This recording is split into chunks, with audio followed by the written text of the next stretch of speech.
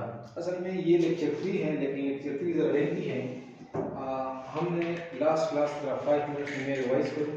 हमने problem statement के बारे में कि रिसर्च के अंदर प्रॉब्लम स्टेटमेंट है क्या चीज़, what is mean by problem statement. तो हमने इसको लिंक किया था कि ये स्टेप बाय स्टेप में जवाब ये स्टेप बाय स्टेप में आ रहा है। पहले हमने कहा था कि आपकी ऑब्जर्वेशन हो और फिर आपका रिसर्च क्वेश्चन हो। रिसर्च क्वेश्चन अगर आपके माइंड में आ गया, ऑब्जर्व किया और फिर रिसर्च क्वेश्चन आ गया, तो उस रिसर्च क्वेश्चन को हम टॉपिक में या टाइटल ऑफ द रिसर्च में कन्वर्ट करते हैं।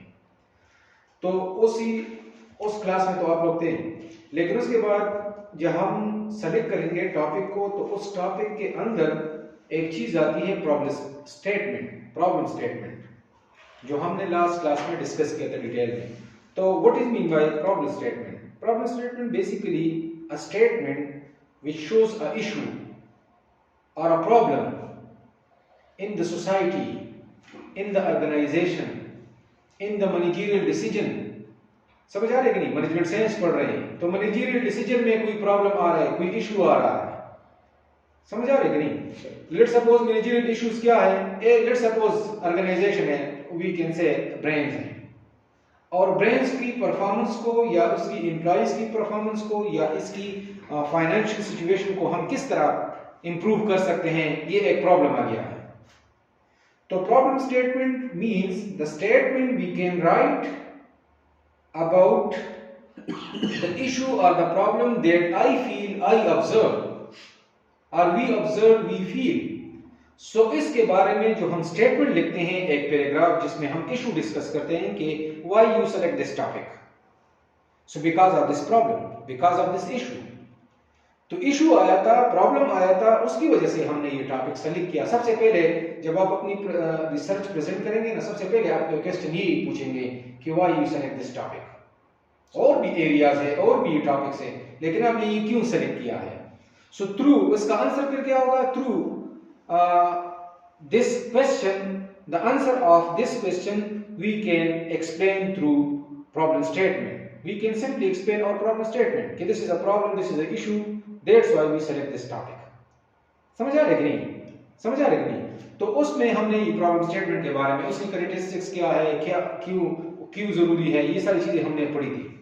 अब जो उसके अंदर एक चीज आ रही है कि चलो टॉपिक भी सेलेक्ट हो गया, रिसर्च क्वेश्चन भी आ गया, रिसर्च क्वेश्चन के बेस पे टॉपिक भी सेलेक्ट हुआ, टॉपिक के सिलेक्शन के बेस पे इशू भी का भी पता चल गया कि ये प्रॉब्लम था, ये इशू था, इसलिए हमने ये टॉपिक सेलेक्ट किया था। फिर उस इशू और उस प्रॉब्लम के अंदर जो मेन चीज है जिसको हम कहते हैं ना रिसर्च की बैकबोन जिसको हम कहते हैं, तो उसको हम वेरिएबल्स ऑफ द स्टडी कहते हैं। मैंने आपको कीवर्ड्स, लिस्ट ऑफ कीवर्ड्स के बारे में बताया था, तो वही कीवर्ड्स, जो लिस्ट ऑफ कीवर्ड्स होता है वो वेरिएबल्स होते हैं कि कौन से वेरिएबल्स आपने लेने और कौन से वेरिएबल आपने नहीं लेने। लेट्स सपोज अ प्रॉब्लम आ गया, उस प्रॉब्लम से कौन सी वेरिएबल लिंक करते हैं और कौन से लिंक नहीं करते। अगर जो इंपॉर्टेंट है और उसके साथ मेन उसका कंट्रीब्यूशन है, तो वो वेरिएबल हम सिलेक्शन ऑफ द वेरिएबल क्या होगा, वो वेरिएबल सेलेक्ट करेंगे जो उस प्रॉब्लम से ज्यादा क्लोजली कनेक्टेड हो, और जो वेरिएबल उससे रिलेटेड ना हो या उसके थोड़े करीब ना हो, मतलब ज्यादा उसका कंट्रीब्यूशन ना हो, तो उसको फिर हम इग्नोर करेंगे, उसको हम अनइम्पोर्टेंट वेरिएबल कहेंगे कि ये मेरी रिसर्च टॉपिक के साथ इसका कोई इतना वो नहीं है। तो सबसे पहले ये इंपॉर्टेंट चीज है कि ये सिलेक्शन कि कौन सा वेरिएबल आपने एंटर करना है स्टडी के अंदर और कौन सा वेरिएबल आपने एक्सक्लूड किया है, मतलब inclusion and exclusion of the variables. तो ये इंपॉर्टेंट डिसीजन होता है, और ये एक वो होती है एक्सपीरियंस के बेस पे, ये गुण होता है रिसर्च का कि आपको आना चाहिए कि कौन सी वेरिएबल आपने सेलेक्ट करनी है कौन सी नहीं। आपके ज़हन में तो बहुत सी चीजें आती हैं। तो फिर तरीका ये है सिंपल, ये तो इसके अंदर नहीं है, तरीका ये है कि ऐसी वेरिएबल हम सेलेक्ट करें कि उसको इसकी मेजरमेंट हो सकती है। वो वेरिएबल अगर वो क्वालिटेटिव मेजर हो सकती है या क्वांटिटेटिवली मेजर हो सकती है, वो वेरिएबल हम सेलेक्ट करेंगे। जो वेरिएबल हम क्वालिटेटिव या क्वांटिटेटिवली मेजर उसकी मेजरमेंट नहीं होती, बस वो स्टॉप हो गया। लास्ट क्लास में मैंने आपको जो EIA का एग्जांपल दिया था ना, जो आपको जो EIA का एग्जांपल दिया था, आप आए थे ना एनवायरमेंटल इम्पैक्ट असेसमेंट, तो उसमें मैं कर रहा था रिसर्च पेपर लिख रहा था, लेकिन उसकी मेजरमेंट फिर यहाँ पे आके फ्लॉप हो गई कि मैंने कौन से वेरिएबल लेने और जो वेरिएबल मैंने लेने हैं उन वेरिएबल की मेजरमेंट हो सकती है कि नहीं हो सकती। उसके लिए कोई मेजरमेंट या कोई स्केल या कोई ऐसी चीज मौजूद है कि उसके थ्रू हम मेजर करें, तो ऐसे कोई वो नहीं था, मेजरमेंट का टूल्स नहीं था उसके अंदर। तो फिर यहाँ पर इकोनॉमेट्रिक्स का, स्टैटिस्टिक का रोल आता है कि अगर हम वेरिएबल सेलेक्ट करते हैं तो वो वेरिएबल हम मेजर कर सकते हैं, उसके लिए कोई फार्मूला, कोई टेक्निक, कोई टूल, कोई प्रोसीजर होगा कि नहीं होगा। अगर उसके लिए अवेलेबिलिटी ऑफ प्रोसीजर टूल्स है, सो वी कैन इजीली हम फिर फर्दर जाएंगे रिसर्च के अंदर। ठीक है, तो determine variable relationships, scientific, social and other studies often focus on creating a certain sequences of repeating behavior over time. हम मैनेजरियल को साथ में ले लेंगे, मैनेजमेंट साइंस को। तो मैनेजमेंट में क्या है, टाइम टू टाइम उसमें चेंजेस आते हैं। आजकल दुनिया वो मैनेजमेंट नहीं है कि पहले ऐसे भी एक मैनेजमेंट थी, क्लास की management. Let's suppose class management की बात हम करते हैं, तो ये भी टीचर है, आप भी टीचर हैं, तो वो हाँ, तो जो टीचर है, क्लास मैनेजमेंट या मैनेजमेंट ऑफ क्लास किस तरह होगा। पहले ये होता था कि बच्चों पढ़ो, खामोश, ये था, बस ये सबक था। आजकल तो ये है कि इतनी फ्रेंडली हो गए कि वो स्टूडेंट के साथ कि उसके माइंड में या उसके दिल में जो बात है वो खोले या ओपनली कह सके कि उसको क्लियर हो जाए, उसका कंसेप्ट क्लियर हो जाए। इसलिए जो अच्छे अच्छे स्कूल्स हैं उसमें क्यों ये इतने फ्री जाते हैं और बच्चे के साथ इतनी फ्री मिस, और उसका इतना अंडरस्टैंडिंग जितनी उसके माँ बाप के साथ अंडरस्टैंडिंग नहीं हो उतना उसके टीचर के साथ उसका अंडरस्टैंडिंग वो क्रिएट करते हैं। तो ये मैं एग्जांपल बता रहा हूँ। तो ये कहते हैं कि वो टाइम के साथ आपकी अगर सोशल स्टडीज हैं या साइंटिफिक स्टडीज हैं या मैनेजरियल स्टडीज है, उसमें चेंजेस आते रहते हैं। इसलिए हम रिसर्च करते हैं। रिसर्च इसलिए करते हैं कि उस टाइम टू टाइम उसमें चेंजेस आते रहते हैं, और उस चेंजेस को हम क्या कहते हैं, उसका इफेक्ट मालूम करने के लिए उसका जो प्रॉब्लम है, और उस टाइम के साथ नए नए प्रॉब्लम भी क्रिएट होते हैं।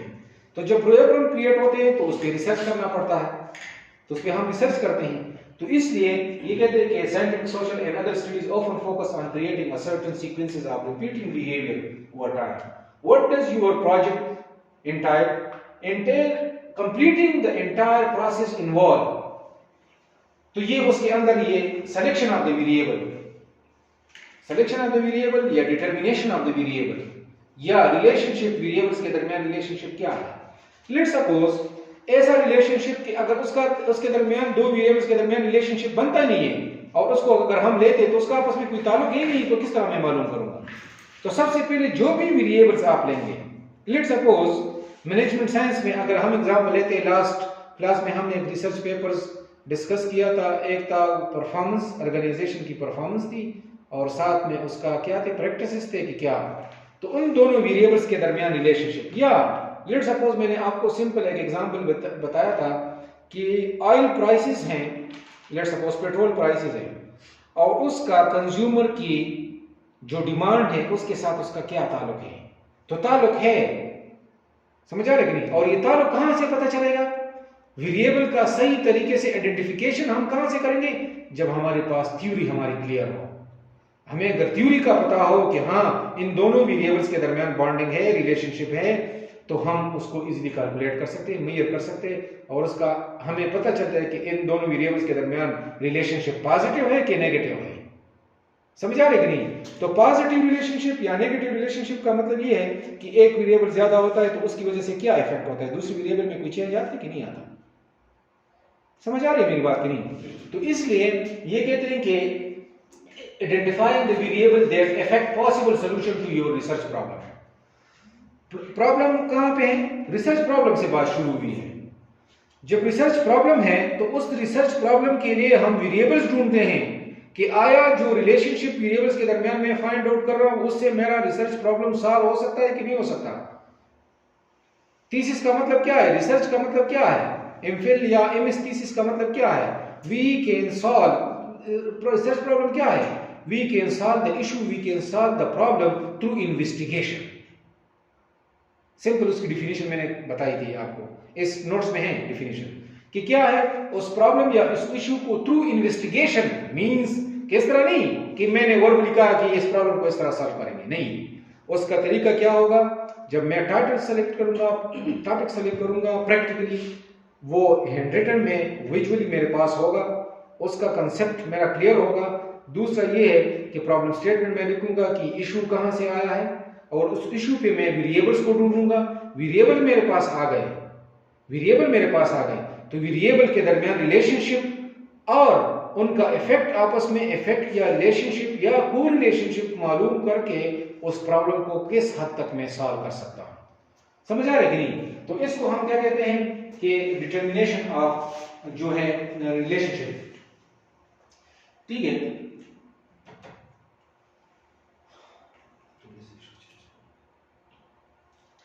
तो पहले क्या है कि लेट्स सपोज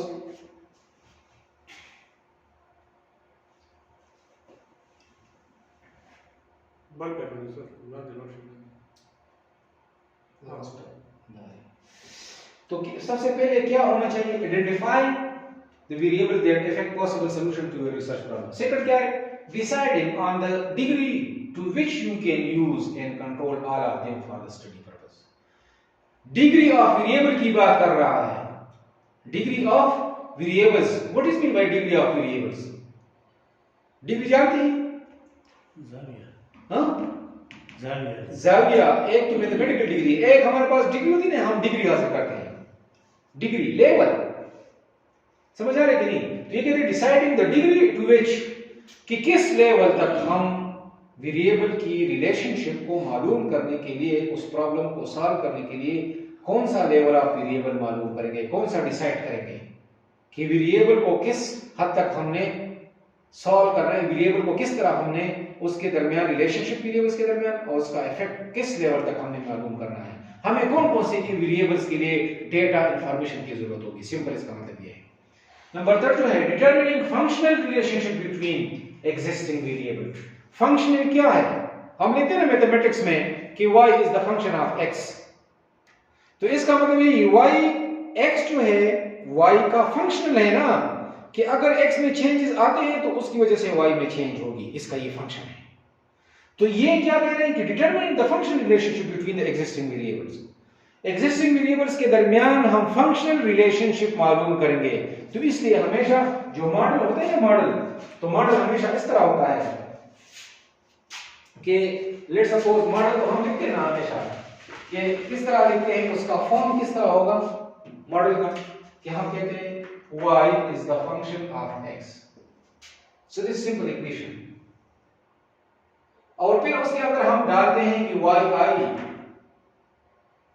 तो ये yi का मतलब क्या है, yi means y एक वेरिएबल है, लेकिन उसके अंदर और भी वेरिएबल हो सकते हैं. I means 1 2 3 up to n.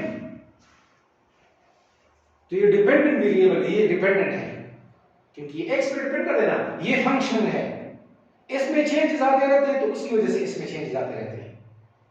समझ आ रहा है कि नहीं? तो इस रिलेशनशिप को क्रिएट करना, इस रिलेशनशिप को बनाना कहां से हमें पता चलेगा कि जब तक दो वेरिएबल्स के दरमियान रिलेशनशिप होगी with the help of theory.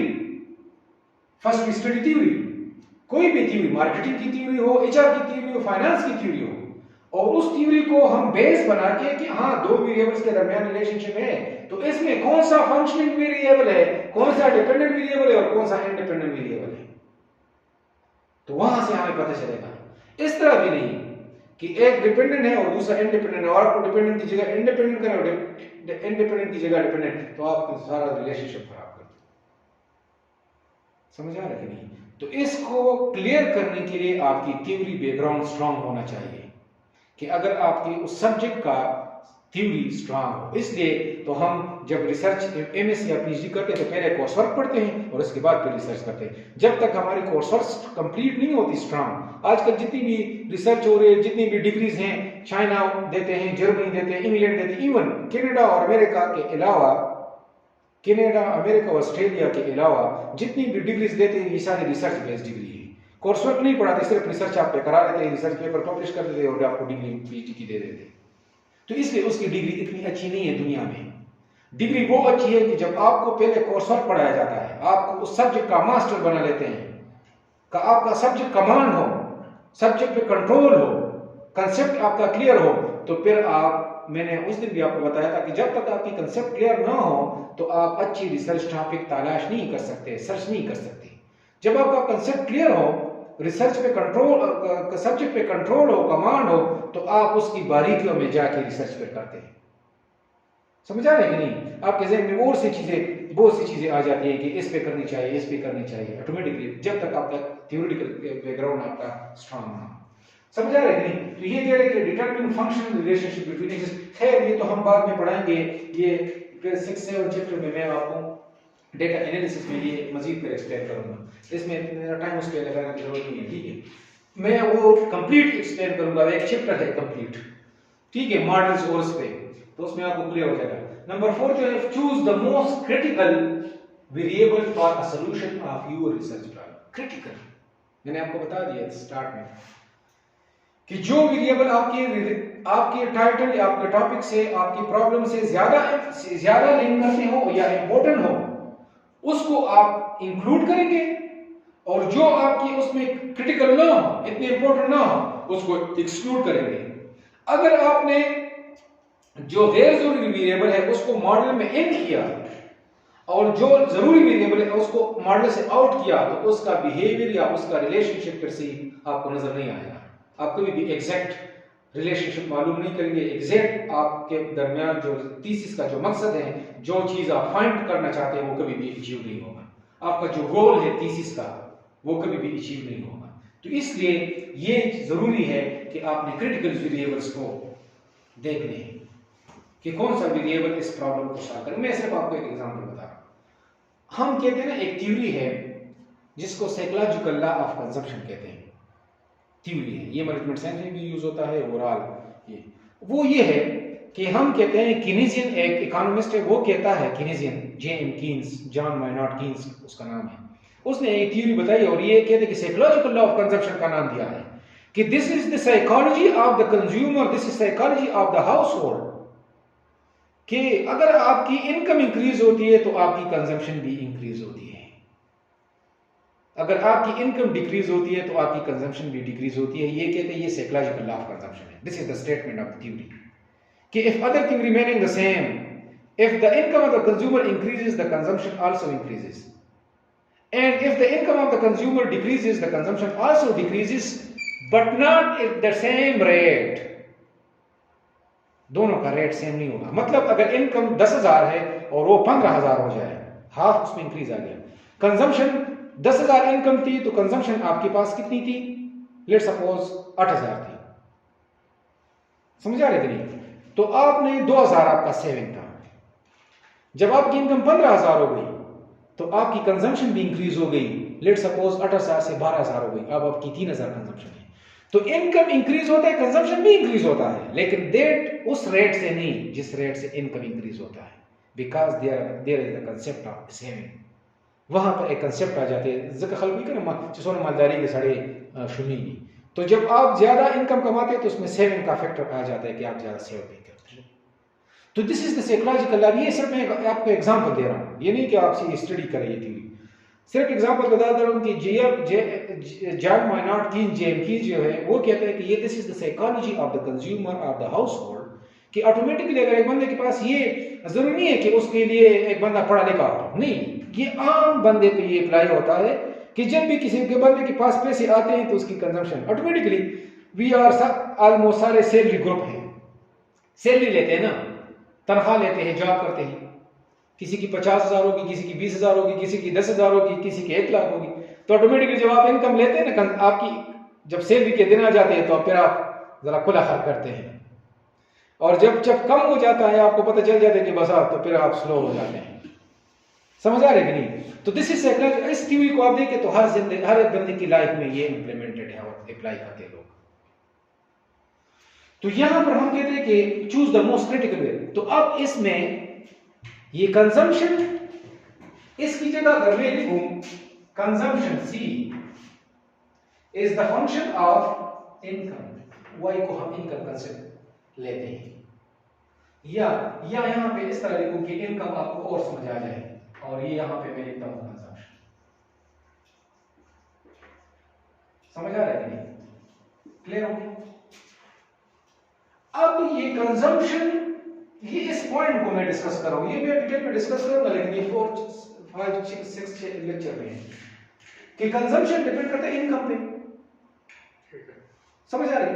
अब ये कंजम्पशन इनकम के बजाय और भी चीजों पे भी डिपेंड करता है, जरूरी नहीं कि सारा बस इनकम पे डिपेंड करता है। कंजम्पशन वेदर पे डिपेंड करता है, वेदर अच्छा हो, नो क्लास के जनरल मात्र वे जब मौसम खैर का प्रोग्राम हो, वेदर है ना, तो आपकी कंजम्पशन भी इंक्रीज हो जाती है, तो वेदर पे भी डिपेंड करता है, आपकी सेविंग पे भी डिपेंड करता है। समझ आ रहा है कि नहीं? आपकी टेस्ट पे भी डिपेंड करता है, हो सकता है एक दिन आपकी टेस्ट अच्छी हो तो आप ज्यादा खर्च करते हैं, एक दिन आपकी टेस्ट कम। तो मतलब ये है कि कंजम्पशन और भी वेरिएबल्स है, these are variables, these are called variables. Income भी वेरिएबल है, कंजम्पशन भी वेरिएबल है, टेस्ट भी वेरिएबल है, वेदर भी वेरिएबल है, सेविंग भी वेरिएबल है। समझ आ रहा है कि नहीं? लेकिन यहां पर income is the main contributor, मतलब कंजम्पशन और भी है लेकिन इनकम के साथ उसका ताल्लुक ज्यादा है। अगर इस केस में लेट्स सपोज हम की कंजम्पशन थ्योरी लेते हैं और कंजम्पशन थ्योरी में हम इनकम को एक्सक्लूड करें और इसकी जगह वेदर को एंड करें, तो इसमें भी रिसर्च हो सकती है, इन दोनों के दरमियान में रिलेशनशिप मालूम किया, चलो रिसर्च, तो इसका फिर इतना इफेक्टिव रिजल्ट नहीं आएगा इसका। क्यों? जो मेन वेरिएबल है वो उसको मैंने एक्सक्लूड किया है। तो इसलिए ये इस पॉइंट को मैं डिस्कस कर रहा हूं कि the most critical variable we must include it in the model in the research, and जो अनइम्पोर्टेंट वेरिएबल है उसको अगर हम एक्सक्लूड भी करें तो उसका कोई इतना इफेक्ट नहीं होगा। समझ आ रही है कि नहीं? क्लियर है कि नहीं? ये एग्जांपल इसकी मैंने इसलिए, ये बाद में मैं वेरिएबल के बारे में, ये मेरा एरिया वो मेरा कमांड है, इसको मैं इकोनॉमेट्रिक मॉडल, और ये इसको मैं डिटेल में करूंगा, क्योंकि ऐसे लोग क्या कहेंगे हम इसने अपने इकोनॉमेट्रिक्स में घुसा दी, नहीं, ये मैं डिटेल में करूंगा, वो नोट वो उसका नहीं है। मैं आपकी जो रिसर्च होगी इंशाल्लाह अगर जिंदगी रही तो वो फिर भी आप मेरे पीछे आएंगे, ये सारे एनालिसिस वगैरह सब कुछ हम करेंगे इंशाल्लाह। लेकिन ये सब मैं एक्सप्लेन करने के लिए कि आपका कंसेप्ट जरा क्लियर हो जाए कि डिटर्मिनेशन ऑफ या डिटरमिन वेरिएबल रिलेशनशिप या determination of the relationship between variables, इसको हम किस तरह लेते हैं, ये इसका मतलब ये है। फिर कहते हैं what are the consequences of alternative approaches, अगर इसके अलावा और क्या अप्रोचेस हो सकते हैं। समझ आ रहे कि नहीं?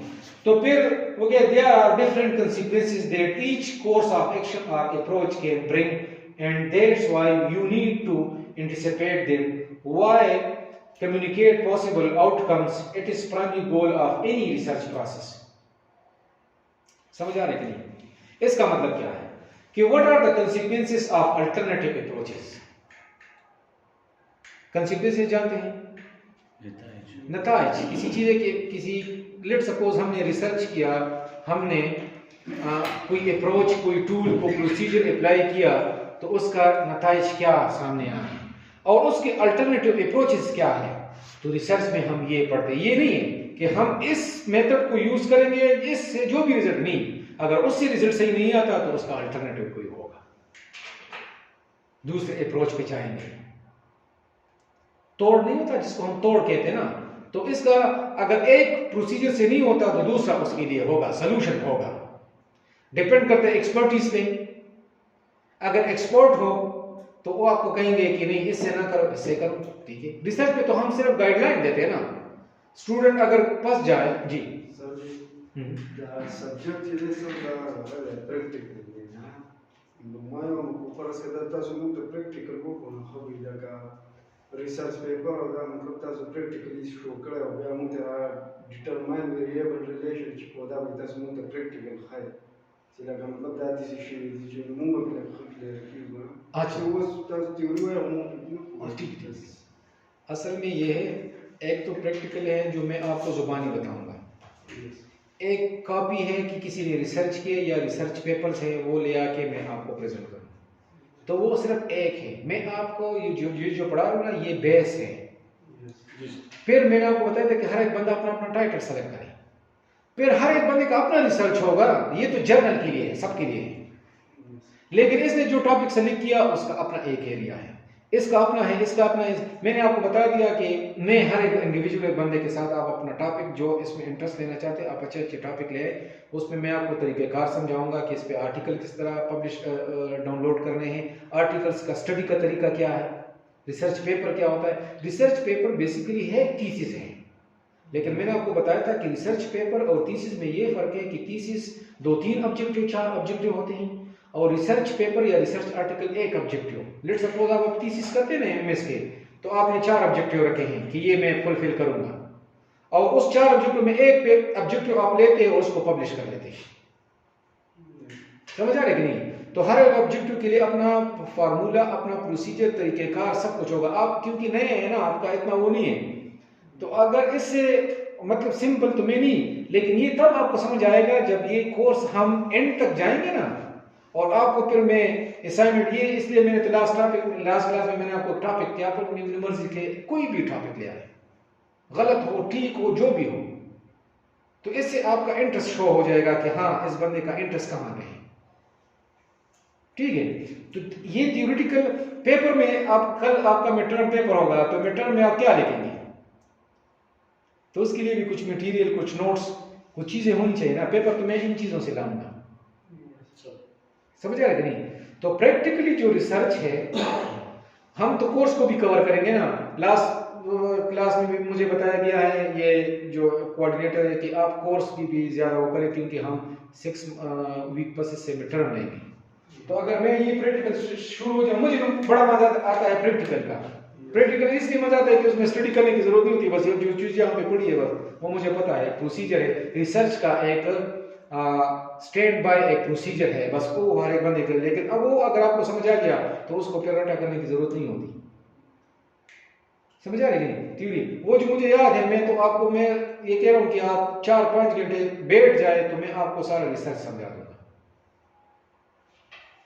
प्रैक्टिकली इस तरह है। लेकिन प्रैक्टिकली में इसमें ऐसे भी लोग हैं कि लेट्स सपोज इस्लामियात के लोग हैं, उसने रिसर्च किया ही नहीं है, तो वो तो हाँ ना उसे, और मैं उसको रिसर्च पेपर ले आओ, रिसर्च पे करते हैं ना। तो आप तो फ्रेश स्टूडेंट्स हैं, आपने तो अभी भी बीए में बीए किया होगा, तो इसमें ऐसे भी स्टूडेंट्स है कि उसको रिसर्च का पता बिल्कुल नहीं है कि रिसर्च किस तरह कहते हैं। आपने तो कम से कम इंटर्नशिप रिपोर्ट वगैरह, प्रोजेक्ट रिपोर्ट तो किया होगा ना। तो आपके लिए ठीक है, आपका जरा लेवल एडवांस ये है कि आप कहते हैं कि हमें रिसर्च पेपर किस तरह लिखते हैं, रिसर्च पेपर किस तरह पब्लिश होता है, थीसिस किस तरह, ये उसके लिए है। लेकिन ये जरा मैं डिटेल में चला जाता हूँ, डिटेल में अगर मैं इस तरह आ जाऊँ और मैं सिर्फ आपको रीडिंग करके बस कि चलिए ये वो, मुझे इस तरह मजा नहीं आता। असल में मेरा ये है कि बंदे के पास अगर नॉलेज हो तो वो जब एक चीज का शुरू करे तो उसमें घुस जाता है। यकीन करो मैं थकता नहीं हूँ, मैं इस एक टॉपिक पे आपको मतलब एग्जाम्पल पे एग्जाम्पल एग्जाम्पल पे एग्जाम्पल इतना डिटेल में जा सकता हूँ कि 5-6 घंटे इजीली मैं इसमें गुजार सकता हूँ। समझ आ रही है नहीं? तो वो भी करेंगे प्रैक्टिस साथ में वो करूंगा। इस तरह करते हैं कि क्लास के एंड में 10-15-20 मिनट में आपको प्रैक्टिकली वो उसको टच करूंगा शायद, ठीक है? तो साथ में वो भी हो जाएगा। अच्छा, तो ये कंसिक्वेंसेस, फिर स्ट्रक्चरिंग यू रिसर्च प्रॉब्लम कि रिसर्च प्रॉब्लम को आप किस तरह स्ट्रक्चर करते। ये सिर्फ रीड करने की चीजें हैं, ये इतना नहीं है, आप में से कोई भी इतना नहीं है कि इसको इंग्लिश रीडिंग नहीं आती। सारे प्रोफेशनल लोग हैं, रीडिंग तो कम से कम आती है ना। ये सिंपल है, इतना मुश्किल तो वो नहीं है। हाँ, अगर आपको कोई चीज का ये मैं दे रहा हूँ ना, ये मटेरियल दे रहा हूँ, तो उसको अंडरलाइन करें, कोई सेंटेंस या कोई ऐसी लॉजिकल हो, तो आपका कंसेप्ट उसमें इतना वो नहीं है, लॉजिकल है, तो वो फिर अपने साथ करेंगे इसका मतलब क्या है, नोट्स में इसका मतलब क्या है। समझ आ रही है? तो मैं इसको फिर एक्सप्लेन करूंगा। इसमें जो मैं इंपॉर्टेंट जो चीज मुझे नजर आ रही थी कि मैं आपको ये कि ये इंपॉर्टेंट चीज ये है कि do you have a good research problem. A good research problem क्या होगा, वो उसमें क्या क्या चीजें हो सकती हैं। ये लेक्चर है रिसर्च प्रॉब्लम पे कि how we can select a topic, how we can write the statement of problem statement. और ये प्रॉब्लम स्टेटमेंट रिसर्च का बैकबोन होता है। मैंने आपको पहले बताया अभी क्लास के स्टार्ट में कि जब भी आप रिसर्च स्टार्ट करेंगे तो सबसे पहले क्वेश्चन ये आप पे लोग करेंगे कि आपने ये टॉपिक क्यों सेलेक्ट किया। तो जब आपने क्यों सेलेक्ट किया है तो आप अपना प्रॉब्लम बताएंगे, अपना प्रॉब्लम स्टेटमेंट बताएंगे कि this is the issue, this is the problem, that's why we select this topic. समझ आ रही है नहीं? तो इसमें do you have a good research problem? Do a simple self-test to determine whether it is good enough for your scientific project or make sure that। अच्छा, तो उसमें ये पॉइंट्स हैं, ये पॉइंट्स आपको समझ आनी चाहिए। हो सकता है ये पेपर में भी आ जाए। समझ आ रही है? पेपर पॉइंट ऑफ व्यू से भी ये इंपॉर्टेंट है, पहले से बता रहा हूं, ठीक है? कि your question allow for a number of potential answers। कि आपका रिसर्च क्वेश्चन नहीं है ना, हमने स्टार्ट किया था रिसर्च क्वेश्चन से कि आपका जो थीसिस है या टॉपिक है, जब आप टॉपिक सेलेक्ट करते हैं तो उससे पहले आपके ज़हन में एक क्वेश्चन आ जाता है जिसको हम रिसर्च क्वेश्चन कहते हैं। समझ आ रही है कि इसका आंसर क्या होगा, तो उस पे प्रॉपर हम एक टाइटल लिख लेते हैं और फिर सारा प्रोसीजर रिसर्च का कर लेते हैं। तो ये कहते हैं कि your question allows for a number of potential answer. आपका क्वेश्चन जो है कि इस चीज का इजाजत दे देता है कि आपके बहुत से आंसर, पोटेंशियल आंसर, अच्छे आंसर, एक्यूरेट आंसर आ जाए। समझ आ रही है? तो इसका मतलब ये हुआ कि your research question must be strong. वो लॉजिकल होना चाहिए, वो एनालिटिकल होना चाहिए, और उसमें कोई ऐसी चीज होनी चाहिए कि बंदे को क्लिक करे कि हाँ ये प्रॉब्लम है। आपका क्वेश्चन लोगों को सोचने पे मजबूर करे कि हाँ ये मेरे ज़हन में क्वेश्चन है। लेट्स सपोज आप कोई टॉपिक सेलेक्ट करते हैं, मैंने आपको बता दिया स्टार्ट में कि बर्निंग इशू हो, तो आजकल क्या बर्निंग इश्यूज हैं, मैनेजमेंट साइंस के अंदर क्या बर्निंग इश्यूज हैं, ठीक है? तो ऐसा टॉपिक यहाँ लोग कहें कि यार इस पर रिसर्च होना चाहिए। तो मैंने उस दिन आपको बताया था कि आजकल फूड सिक्योरिटी का बहुत बड़ा मसला है। लैंड जो है ज़्यादातर ये सोसाइटीज़ बन रहे हैं और एग्रीकल्चर लैंड खराब हो रहे हैं, और ये इसलिए हमारे मुल्क में ये किल्लत क्यों आ रहा है कि वीट, एग्रीकल्चरिस्ट कंट्री है, वीट नहीं है, शुगर नहीं है, मेज़ नहीं है, इवन ये ऑनियन वगैरह, ये भी हम टमाटो वगैरह ये भी हम बाहर से इंपोर्ट करते हैं। समझ आ रही कि नहीं? एग्रीकल्चरिस्ट कंट्री, तो इसलिए कि ज़्यादा कल्टिवेटेड ज़मीनों पे लोगों ने ये सोसाइटीज़ बनाए, मार्केट्स प्लाजे बना दिए। समझ आ रही है? फूड सिक्योरिटी का बहुत बड़ा इशू है अगर आप देखें। इसी तरह मैनेजमेंट साइंस में वो से ग्लोबली आप देखें तो आजकल जो है डिजिटल सिस्टम आया है, उसको किस तरह पर मैनेज करेंगे। कोरोना में लोग ऑनलाइन क्लासेस लेते हैं, ऑनलाइन मीटिंग करते थे, ऑनलाइन बिजनेस होती थी, ईमेल के थ्रू ट्रेड और वगैरह, ये सारी चीज़ें फिजिकली कोई वो नहीं थी, एक्टिविटी नज़र नहीं आ रही थी। तो किस तरह इसको, क्योंकि दुनिया तो चेंज हो रही है, तो उसके साथ जो चेंज हो रही थी उसकी वजह से नए नए प्रॉब्लम्स भी क्रिएट होते हैं। ठीक है, तो ये कहते हैं कि फर्स्ट पॉइंट ये है कि your question allow for a number of potential answer. मतलब ये नहीं है कि बहुत से आपका क्वेश्चन ऐसे हो जिसका बहुत से आंसर हो सकते हैं। हर एक बंदे की अपनी पॉइंट ऑफ व्यू है, ठीक है। मैं क्वेश्चन पूछ लेता हूँ, ये कहता है मेरे जहन में तो ये इसका आंसर होना चाहिए, वो कहता है इसका आंसर ये होना चाहिए, तुम कहते हैं इसका आंसर ये कहते हैं इसका आंसर ये होना चाहिए। तो मतलब ऐसे वो डिबेटेबल, जिसको हम कहते हैं ना डिबेटेबल, वो हो क्वेश्चन हो कि हर एक बंदा उसमें कुछ ना कुछ कंट्रीब्यूट करे। फिर कहते हैं it's testable, flexible and open ended. तो एक चीज मैं आपको बताऊं, एक होता है ओपन एंडेड, एक होता है क्लोज एंडेड। टेस्टेबल भी हो, मैंने आपको बता दिया कि उसकी मेजरमेंट हो सकती है, you can test that topic और दैट प्रॉब्लम और that objective, you can test. अगर आपका कोई टॉपिक होगा तो आपका कोई ऑब्जेक्टिव भी होगा ना। तो मैं क्या होता है, प्रैक्टिकल पे जरा आ जाते हैं। आपका टाइटल आपने सेलेक्ट कर दिया, उस टाइटल से आपने प्रॉब्लम स्टेटमेंट बता दिया कि ये प्रॉब्लम है इसलिए मैंने, और उस प्रॉब्लम रिलेटेड से आपका ऑब्जेक्टिव ऑफ द स्टडी कि आपका ऑब्जेक्टिव क्या है। तो ऑब्जेक्टिव में ये चीज आ जाती है कि कौन से वेरिएबल आपने लेने हैं। ऑब्जेक्टिव में आप बताएंगे कि इन दोनों वेरिएबल्स के दरमियान मैंने क्या करना है, रिलेशनशिप, और ये सारी चीजें मैंने फाइंड आउट करना है, ठीक है। तो title, problem statement, objective of the study, और उसमें फिर variables. Objective of the study में क्या क्या होगा, वेरिएबल्स होंगे। तो जो वेरिएबल्स होंगे, वेरिएबल्स, तो वेरिएबल्स के अंदर फिर हम ये चेक करते हैं कि आया वो टेस्टेबल है, वो ऑब्जेक्टिव को या उन वेरिएबल को मैं टेस्ट कर सकता हूँ, फ्लेक्सिबल है मींस कि उसको मैं सॉल्व कर सकता हूँ, और फिर क्या है, एंड ओपन एंडेड हो। एक होता है क्लोज एंडेड, एक होता है ओपन एंडेड। ये क्वेश्चनियर जब हम करते हैं ना, इंफॉर्मेशन कलेक्ट करते हैं, तो उसको एक क्वेश्चनियर कहते हैं। कुछ लोग इंटरव्यू स्केड्यूल कहते हैं, कुछ लोग उसको क्वेश्चनियर कहते हैं। क्वेश्चनियर क्या होता है, ये भी मेरा टॉपिक है, लेकिन ये लास्ट लेक्चर में है कि how to design a good questionnaire, कि गुड क्वेश्चनियर को किस तरह हम डिजाइन करेंगे, वो तो खैर बात है। क्वेश्चनियर अगर आप लोगों ने देखा हो, देखा तो है ना, नाम तो सुना है। Questionnaire is the list of questions, questionnaire is the list of related questions. तो वो एक लिस्ट होता है, एक पेज पे हम लिखते हैं, रिलेटेड क्वेश्चन लिखते हैं, और उसका आंसर फिर हम लोगों से पूछते हैं। तो क्वेश्चनियर पे डिस्ट्रीब्यूट कर लेते हैं जो एजुकेटर, या इंटरव्यू स्केड्यूल, ये जो टीवी पे बैठते हैं टॉकिंग शोज में, तो उसके पास लिस्ट में क्वेश्चन होते हैं, वो क्वेश्चन कंसर्न बंदे से पूछता है और उसका आंसर वो दे देते हैं। क्लियर है कि नहीं, वो रिकॉर्ड हो जाती है।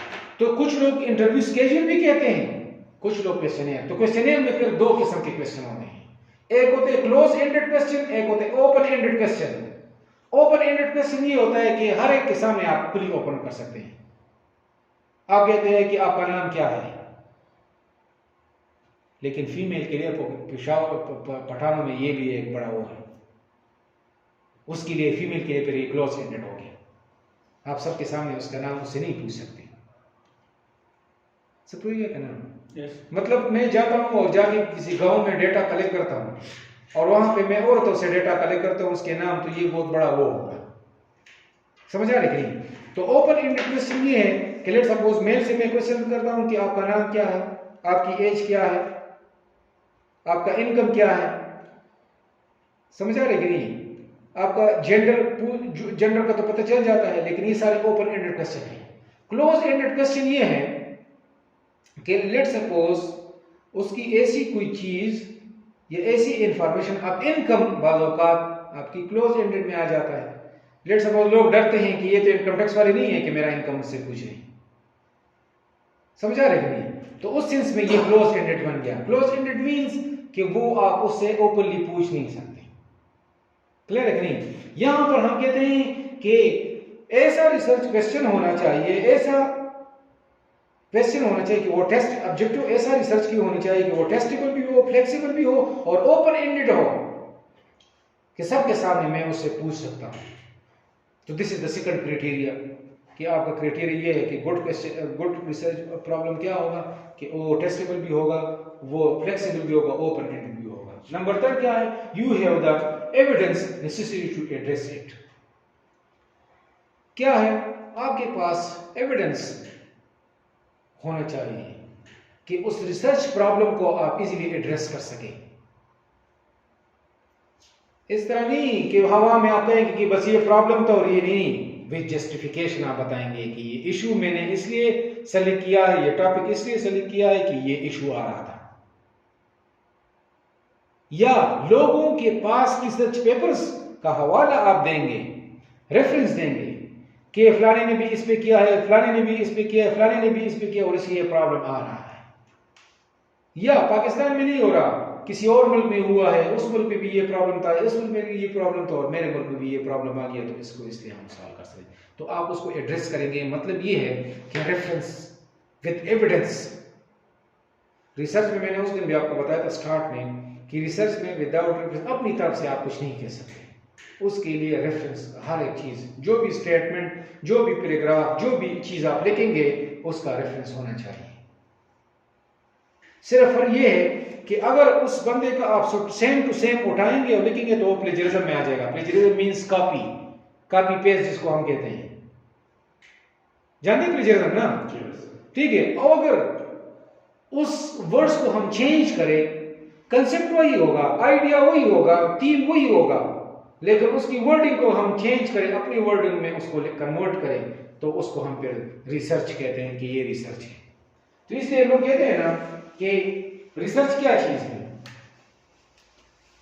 प्लेजरिज्म क्या चीज है और रिसर्च क्या है। The copy of one person idea is known as plagiarism. The copy of 100 people ideas we can say research. समझ आ रहे कि नहीं? बहुत से लोगों की आइडियाज को अगर हम कॉपी करें, मतलब अपने उसमें, तो वो रिसर्च बन जाता है। लेकिन अगर एक बंदे को सेम टू सेम कॉपी करके लिखे तो वो प्लेजरिज्म बन जाता है। क्लियर है कि नहीं? तो ये उसके बारे में ये वो है। नंबर 4 क्या है? It possible to break it into resolvable. असल में ये है, ये रिसॉल्वेबल वो है, रिसॉल्वेबल मींस कि ये इसमें जरा वो है, ये आप रिसॉल्वेबल करें कि रिजॉल्व नहीं होता, रिजॉल्व की चीज सॉल्व हो जाए, रिसॉल्व हो जाए, रिसॉल्व पार्ट्स। कि it possible to break it into resolvable parts. It is precise and clear. Simple ये है, you don't use any vague concept मतलब फालतू concept, vague terms that require definitions. तो मतलब आपने ऐसी कोई चीज उसमें लिखनी नहीं है कि वो वेगो कंसेप्ट हो, फालतू हो, उसका कोई जरूरत ना हो। इसलिए मैंने आपको बता दिया कि इंपॉर्टेंट वेरिएबल ऐड करो और अनइंपॉर्टेंट वेरिएबल को एक्सक्लूड करो। तो जो चीज इंपॉर्टेंट है उसको आपने ऐड करें, जो वेगो चीजें हैं उसको आपने निकालनी है। It is suitable for the length of your paper. समझ आ रही है? You can explain why your solution matter. You made premises explicit. Explicit क्या है, इम्प्लिसिट क्या है? एक्सप्लिसिट मींस कि आप जो चीज लिख रहे हैं तो जो बाहर जो रीडर है, जो रिसर्च आपकी रीड कर रहा है, उसको नजर आ रहा है एक्सप्लिसिट। बातिन और उसको कहते हैं ना, जाहिर और बातिन को कहते हैं। तो एक्सप्लिसिट मीन जाहिर, कि जो चीज आपके जहन में है, जो चीज आप रिसर्च लिख रहे हैं और आपने एक्सप्लिसिटली उसको लिख लिया। लेकिन बात लोग कहते हैं ना, रिसर्च में अक्सर ऐसे भी स्टूडेंट आ जाते हैं कि सर जमा खुदा मतलब नो, जमा से खुदा हुई, लिखने डबल से भी। तो थीसिस ऐसी चीज है, याद रखें कि जो चीज आप लिखेंगे, जो आपके जहन में है, उस पर आप स्टैंड बाय होंगे। जो आपने लिखा है उसका जस्टिफिकेशन आपको पता होना चाहिए। ये ना हो कि लिखा कुछ और है और आपके जहन में एक्सप्लेन कुछ और कर रहे हैं। तो ये जो लास्ट पार्ट है ना कि यू मेड प्रेमिसेस एक्सप्लिसिट, कि जो आपका जो स्टडी का जो एरिया है वो एक्सप्लिसिट होगा। एक्सप्लिसिट मीन ये होगा कि जो चीज आपने लिखी है, जो चीज आप प्रेजेंट कर रहे हैं, वो आप उसकी एक्सप्लेनेशन आप देंगे, उसकी एक्सप्लेनेशन विद जस्टिफिकेशन। समझ आ रहे कि नहीं? अपनी तरफ से वो नहीं कर सकते आप। क्लियर है? हाँ, सब क्वेश्चन ही कि एक बंदे के उसको प्लेजरिज्म कहते हैं, बहुत लोग को मिला के उसको रिसर्च कहते हैं। बट लेट्स सपोज बहुत लोग का आइडिया को हम इकट्ठा भी कर लें, उसको प्लेजरिज्म चलाएं, तो वो 100% प्लेजरिज्म ना है सर। नो मींस ये है, मेरा मतलब ये है कि अगर एक बंदे की रिसर्च है, लेट्स सपोज इस बंदे ने रिसर्च की, इसकी रिसर्च को आप कंप्लीटली कॉपी करें, इसकी ऑब्जेक्टिव, उसका रिसर्च प्रोसेस, सब कुछ ही, ये प्लेजरिज्म है। ठीक है, इसने भी रिसर्च किया है, मैंने सेम टॉपिक पे जो चीज़ आप कर रहे हैं मैंने भी किया है, इसने भी किया, इसने भी किया है, तो आप थोड़ा बहुत इससे आइडिया ले लें, थोड़ा बहुत उससे आइडिया ले लें, थोड़ा मेरा उस रिसर्च से थोड़ा, तो ये प्लेजरिज्म नहीं है, इसको भी रिसर्च कहते हैं। समझ आ रहे कि नहीं? तो ये है कि आप होली सोली, ये तो बस बात बंदे की पता चल जाएगी ना आपको। ये तो जब गूगल में आप डालते हैं ना प्लेजरिज्म, जो सॉफ्टवेयर अल्टरनेटिव जिसको कहते हैं, वो ऑटोमेटिकली आपको बता देते हैं कि कहां से ये चीज आपने उठाई। यकीन करें, आप एक सेंटेंस लिखे ना, एक दो लाइन, वो आपको बता देते हैं कि ये फलाने की रिसर्च है, फलाने पेज पे है, और फलाने अगर बुक से लिया है तो वो बुक पर वो बताते हैं, मुकम्मल वो बताते हैं, क्योंकि ये सारे गूगल पे लोग डालते हैं ना। जो गूगल पे आपने एक दफा रजिस्टर वो सेव हो गया, जो चीज़ आपने सेव कर दी ना, रिसर्च ये अल्टरनेटिव नहीं है, अल्टरनेटिव सॉफ्टवेयर है, जो चीज़ आप करते हैं ना और उसमें आपने रख दिया और वो अल्टरनेटिव में आपने सेव कर दिया, उस पर चला दिया वो सॉफ्टवेयर, और वो आपने सेव ऑप्शन, तो उसमें वो सेव हो गया इसके नाम से, बस ये उसका हो गया। डॉक्टर नसर अली खान, ये मैं खैर इनफॉर्मल में आ गया, डॉक्टर नसर अली खान एम सेंसिस का पायनियर है, पायनियर 2005 है कि 6 है कि 4 है, उसने पीएचडी किया था, लेकिन उस वक्त अल्टरनेटिव का इतना वो नहीं था, मतलब आम नहीं था, लोग नहीं समझते कि अल्टरनेटिव रिसर्च, आजकल तो ये बड़ा इशू है कि लोग उनको आप कॉपी कर सकते हैं। मैं अपना भी एक कहानी आपको बताऊंगा कि मेरी रिसर्च के साथ एक बंदे ने किस तरह कॉपी किया था। तो वो डॉक्टर नसर अली खान का 2012-13 में 14 में कि 15-16 में उसका वो उस पर किसी ने, क्योंकि जो फेमस बन जाता है, डॉक्टर नसर अली खान तो एमसीएस का पायनियर था और बड़ा नाम था उसका, तो लोग उसकी रिसर्च में प्लेजरिज्म आ गए, तो एचईसी ने उसको ब्लैकलिस्ट कर दिया और एसीएल में डाल दिया कि बाहर ये प्रोजेक्ट वगैरह उसके लिए ना जाएं, क्योंकि इसकी रिसर्च में तो प्लेजरिज्म आ गई, ये तो जो धोखा है। प्लेजरिज्म मीन्स ये कि चोरी, आपने जुर्म किया है ना, जिस तरह जुर्म की दुनिया में मतलब लोग कत्ल वगैरह ये इस किस्म के, तो रिसर्च के उसमें ये है कि प्लेजरिज्म आप करते हैं, या लोगों की रिसर्च को कॉपी करके आप अपने नाम से पब्लिश करते हैं। सर के साथ बिजली जोड़ रहा है, बल्कस कारची ना दबलक उसका बल्कस के साथ रिसर्च करेंगे ना